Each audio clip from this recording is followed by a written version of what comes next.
ஃப்ராங்காவே சொல்றேங்க. என்னுடைய ஆசை என்பது, இல்ல என்னுடைய எதிர்பார்ப்பு என்பது, நம்ம ஒரு காலத்துல தலைவர் பக்கத்துல இருப்போம். அது இந்த பொறுப்புல இருப்போம், அந்த பொறுப்புலலாம் இருக்க மாட்டோம்ல. நம்ம தலைவர் பல சுற்றுப்பயணங்கள் மேற்கொள்வார். அந்த நேரங்களில் நமக்கு ஒரு அனுபவம் இருக்கு. நான் தமிழ்நாடு முழுக்க சுத்தியிருக்கேன். தமிழ்நாடு முழுக்க சேவை பெறும் உரிமை சட்டத்திற்காக 7000 கிலோமீட்டர் பைக்ல பயணிச்சிருக்கேன். ஒவ்வொரு ஏரியால என்ன பிரச்சனைன்னு தெரியும். ஒவ்வொரு ஏரியாலயும் நிறைய ஆக்டிவிஸ்ட் தெரியும்.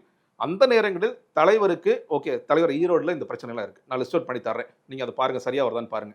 இந்த மாதிரி சில விஷயங்கள பயன்படுத்திக்கோங்க அப்படிங்கிற ஒரு லாங் டெர்ம் கோலா வச்சிருந்தேன். ஜானகிஷன் பிரதர் வெயிட் பண்ணுங்க பிரதர். இது வேற மாதிரியான கட்சி. Cult based party. இந்த கட்சியில அப்படிலாம் நடக்காது.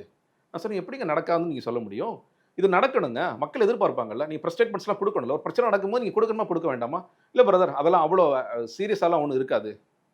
எப்ப தேவையோ அப்பதான் நாங்க ரியாக்ட் பண்ணுவோம். நீங்க நினைக்கிற மாரி ஒரு ஒரு ப்ராப்பர் பார்ட்டியா அது செயல்படாதுன்னு சொல்லி சொன்னார். பில்டப் பண்ணிட்டே இருக்கிற அந்த நேரத்துல மட்டும் மாநாடு பத்தி பேசுறதுக்கு ஒரு 3 பேர் 4 பேர் போயிட்டு வாங்க. நீங்க அதுக்கு பிறகு அடுத்த மாசம் மாநாடு நடக்கும்பொழுது ஒரு 3 பேர் 4 பேர் ஒரு 3 நாள் 4 நாள் வேலை. அவ்வளவுதான். உங்களுக்கு அவ்வளவுதான் வேலைகள் இருக்கு. இல்லங்க அது அப்படி செயல்படக்கூடாதுங்க. நீங்க செய்தி தொடர்பாளர்களா நீங்க எடுத்திருக்கீங்க. அவங்களுக்கு இப்படிதான் செயல்பாடுகள் இருக்கணும். ஸோ அந்த எதிர்பார்ப்பு என்னிடம் என்னைக்குமே இருந்துச்சு.